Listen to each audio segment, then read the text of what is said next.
started when I was 13, 1977. It was late 1977. I'd been watching David Carradine in the series on TV called Kung Fu, and that sort of got me into it. And I've been doing it ever since. I think it's the 45th year now doing karate. I'm a 7th dan black belt in karate.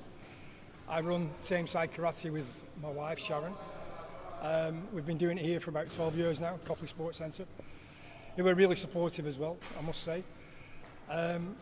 Recently, May of this year, I was asked to join the England coaching setup, primarily because of Jack, one of my students who's been doing well in Europe, and they wanted my experience to bring to the team. So I've been doing that since May, and then the beginning of October, I was asked to fill in for the head coach because he's resigned. So I'm now the interim head kata coach for the England karate team, the England team. There are several England teams, but the English Karate Federation is the most prominent organisation. They are members of the World Karate Federation, which has the Olympic mandate.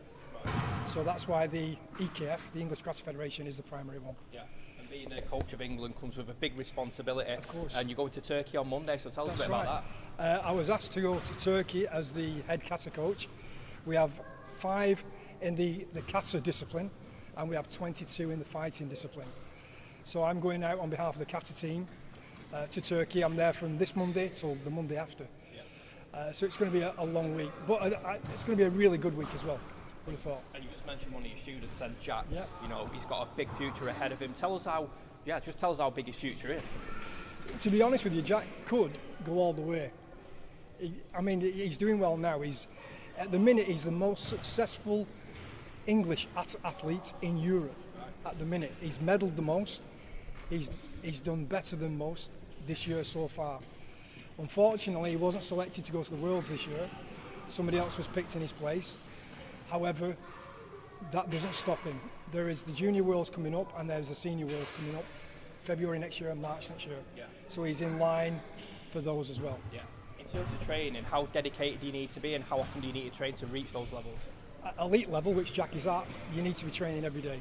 Jack trains with me 3 times a week on a one-to-one basis for 2 hours a session. He also trains 3 times a week in the club as normal with the other students. Then he trains on a Saturday afternoon with me as well. Excellent stuff. And looking at the funding, before we start recording, you said there is no funding whatsoever, so if you want to go away, it's entirely self-funded. That's a bit of a shame, and it must be a bit of a struggle as well. Yeah, it is, obviously. We worked out so far this year, we've done about 11 competitions in Europe, and we've spent nearly £8,500. And that's all self-funded, through sponsorships or just giving pages, on Facebook, things like this. So yeah, it's a big responsibility for him to try and get all the money. Yeah. And at the minute there is no funding at all. It's not recognised by Sport England, so Sport England won't give any money to the governing body. Has there never been a drive to get the funding through the government and Sport England? Originally there was funding when it was recognised by Sport England. However, things just fell apart, and now Sport England won't recognise it until it's unified. I think that's the main problem. Yeah. Unification. Just finally, you said you started when you were 13 years old. Do you think karate is a really good lesson for pupils of that age in terms of self-defence and confidence? Yeah, without a doubt. When I was at school as a 13-year-old, I was a shy kid. I would never stand up in front of people. I would never do this. I would never have to answer questions in class. I wouldn't be forthcoming. Whereas now I'm an England kata coach. You know what I mean? I stand in front of hundreds of people teaching. Yeah, definitely. It's good for self-confidence, self-discipline. You name it. Karate is for everybody. It's not like football where you only get picked for the team if you're good, and the rest are all left to the side. Karate is for everybody. Everybody has the opportunity. We have para karate, disability karate. Anybody can take part. It's for everybody. Yeah. You just said then it's for everybody. So if anyone's interested in coming down, getting involved with Tameside Karate, how do they go about doing that? Just pop down to the club. Either ring the sports centre, they have the information on the desk, or they can come down to the class, watch the lesson, ask one of the instructors. Yeah. Brilliant stuff. And in terms of age groups, tell us a bit about that. We teach from ages 3 years old up to, well, there's no limit. I've had somebody who's been 68 training with us. But we have kids from 3-year-old. We do 3 to 6 and then 7 and above. I first got into karate, I think, when I was around about 6 or 7 years old. Funnily enough, it was in this very sports centre. And ever since I started doing it, I just never really stopped. I got hooked with it.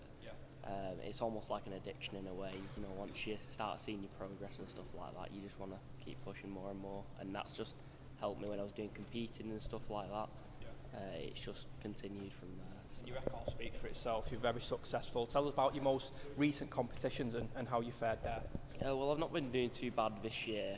I think because I've been competing abroad so much, I've been meeting other athletes who are very, very high level and trying to compete against them. I think that's how I've been really trying to push myself to try and get more medals and try and compete against them.